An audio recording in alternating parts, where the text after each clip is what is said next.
Good morning, students of class 12th. Students, we hope that your study is going well and you are doing hard work in your studies. Students, we are studying the chapter of solid state. And in this chapter, in previous videos, I have given you the classification of solids. Brief summary, students, I am giving you here also. Solids are classified in two parts. First one is the crystalline solid, that is known as true solid, amorphous solid, that is pseudo solids. Again, further classification of crystalline solid on the basis of bonding, that is metallic solid, ionic solid, network solids, and molecular solids. Students, molecular solids are further classified into non-polar solid, polar solid, and hydrogen bonded solids. Previous videos, there is the detailed explanation of these topics.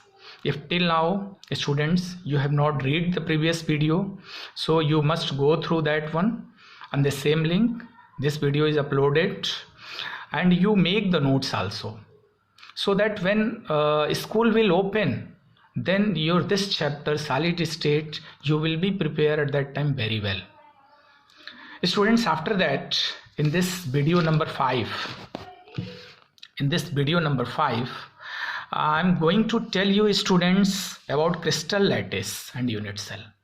इसमें आपको ये जानना है बच्चे कि crystal lattice क्या होती है. So I have told you already about constituents particles. Constituents particles क्या होते हैं? कॉन्स्टिट्यूएंट्स पार्टिकल्स जो है एटम, आयंस या मॉलिक्यूल्स कुछ भी हो सकते हैं. Atom, ions, molecules. So when these constituents particles are arranged like this in the three-dimensional ways, so they form a unit cell. When these constituent particles are arranged in the three-dimensional structures, then this is known as unit cell, and this particular, it is known as crystal lattice. So students, आपको ये clear हो जाना चाहिए कि crystal lattice क्या है. ये जो पार्टिकल्स हैं ना, ये क्रिस्टल लैटिस हैं. और जब इनका एक रेगुलर थ्री डायमेंशनल अरेंजमेंट हमने बना दिया, तो रेगुलर थ्री डायमेंशनल अरेंजमेंट बच्चे ये बन गया यूनिट सेल. अब यूनिट सेल की क्लासिफिकेशंस होती है. उसमें आपका सिंपल यूनिट सेल होता है, बॉडी सेंटर्ड यूनिट सेल होता है, फेस सेंटर्ड यूनिट सेल होता है. तो बच्चों, पहले आपको जो है हम बताते हैं कि सिंपल क्यूबिक यूनिट सेल क्या होता है. सिंपल क्यूबिक यूनिट सेल में बच्चे जो इसके साइड्स होती हैं, सपोज करें ये ए है, this side is A, this side is B, this side is C. So in this simple cubic unit cell A is equal to B is equal to C होता है. और जो इनके एंगल्स हैं, alpha is equal to beta, alpha is equal to beta is equal to gamma, ये angle 90 degree होते हैं. तो आप जो फिगर ये देख रहे हैं, this is the figure of simple cubic unit cell. इसी तरीके से आपको 7 मोर यूनिट सेल के बारे में पढ़ना है. आपके चैप्टर में 7 मोर यूनिट सेल हैं सिलेबस में, और 14 क्रिस्टल लैटिसेस हैं. 14 क्रिस्टल लैटिसेस हैं.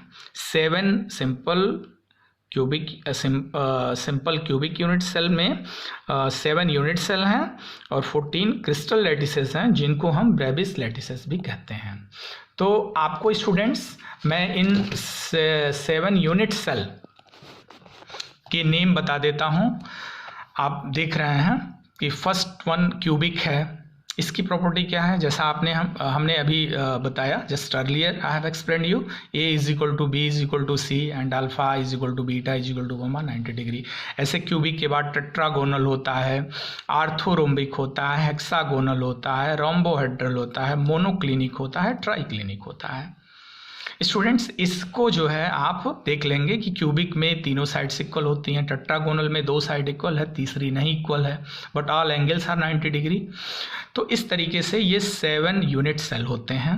और just I have told you that 14 Bravais lattices वो कैसे होते हैं, तो क्यूबिक यूनिट सेल में 3 होते हैं, टेट्रागोनल में 2 होते हैं, आर्थोरोम्बिक में 4 होते हैं, हेक्सागोनल में 1 होता है, रोम्बोहेड्रल में 1 होता है, मोनोक्लिनिक में 2 होता है और ट्राइक्लिनिक में 1 होता है। इस तरीके से इसका टोटल आप करोगे तो 3 2 5 4 9 10 11 2 13 1 14, तो 14 जो हैं ये ब्रेविस लैटिसेस हो जाएंगे। इसके बाद स्टूडेंट्स जो हम लोगों को जानना है वो ये जानना है कि number of atoms in a unit cell, हमें जानना है number of atoms in a unit cell. So here first of all we have to know कि how can we find out the number of atoms in a unit cell. जैसा कि हमने बताया आपको कि यहाँ पे हम लोग जो पढ़ेंगे वो एक पढ़ेंगे सिंपल क्यूबिक यूनिट सेल, दूसरा हम लोग पढ़ेंगे body centred cubic unit cell जिसको BCC कहेंगे, तीसरा हम लोग पढ़ेंगे face centred cubic unit cell जिसको FCC कहेंगे। Students simple cubic unit cell का ये स्ट्रक्चर है, ये सिंपल क्यूबिक यूनिट सेल का स्ट्रक्चर्स है जिसमें ऑल एजेस आर इक्वल। अब इसमें हमें total number of atoms find out करना है कि टोटल नंबर ऑफ एटम्स क्या होंगे। स्टूडेंट्स आपको ये चीज़ क्लियर होनी चाहिए कि ये जो भी हैं 8 पार्टिकल्स हैं, 1 2 3 4 5 6 7 8, और ये जो यहाँ यूनिट सेल में इनका पार्टिसिपेशन है ना दैट इज़ 1/8 है, 1/8 है और 8 पार्टिकल्स हैं। तो अगर हम total number of atoms in 1 unit cell calculate करते हैं तो हमको मिलता है 1/8 × 8 यानी 1। It is very important for your numerical part students and it is denoted by Z या sometimes it is also known as effective भी इसे कहा जाता है। अब इसके बाद बात आती है बच्चों कि जो इसका साइड है और जो एटम्स यहाँ रहेंगे उनके रेडियस के बीच में क्या रिलेशन होता है। तो मैं आपको ये बताता हूँ स्टूडेंट्स कि एक हमारा जो है सिंपल क्यूबिक यूनिट सेल है और सिंपल क्यूबिक यूनिट सेल में जो है ये जो साइड्स है ये है और एक हमारा यहाँ है पार्टिकल, एक यहाँ है, इसकी रेडियस ये आर हो गई, इसकी रेडियस ये आर हो गई। अब ये पूरा यहाँ से यहाँ इसकी साइड ए है तो ए इज इक्वल टू क्या हो गया, ए इज इक्वल टू 2r और यहाँ से r की वैल्यू a/2 आ जाएगी। जो sometimes 1 marks questions ऑफनली ask in your examination कि सिंपल क्यूबिक यूनिट सेल में a और r के बीच क्या रिलेशन होता है, तो r is equal to a/2 होता है, जिसको आप लोग ध्यान रखेंगे। इसके साथ ही साथ बच्चों हम लोग ये भी फाइंड आउट कर लेते हैं कि पैकिंग इफिशियंसी क्या होती है। तो पैकिंग एफिशिएंसी स्टूडेंट्स ये जो है फार्मूला आपको इसका जानना है कि पैकिंग एफिशिएंसी का फार्मूला होता क्या है। तो दैट इज फार्मूला होता है packing efficiency is equal to volume of atoms present in unit cell upon volume of unit cell multiply by 100। अब वॉल्यूम ऑफ एटम्स तो जितने भी एटम्स होंगे, जैसे सिंपल क्यूबिक यूनिट सेल में हमको नंबर ऑफ एटम्स कितने मिले हैं 1 और वॉल्यूम ऑफ स्फीयर क्या होता है 4/3 पाई r³ और r की वैल्यू अभी हम लोगों ने जस्ट क्या फाइंड आउट की है, r की वैल्यू हम लोगों ने फाइंड आउट की है a/2।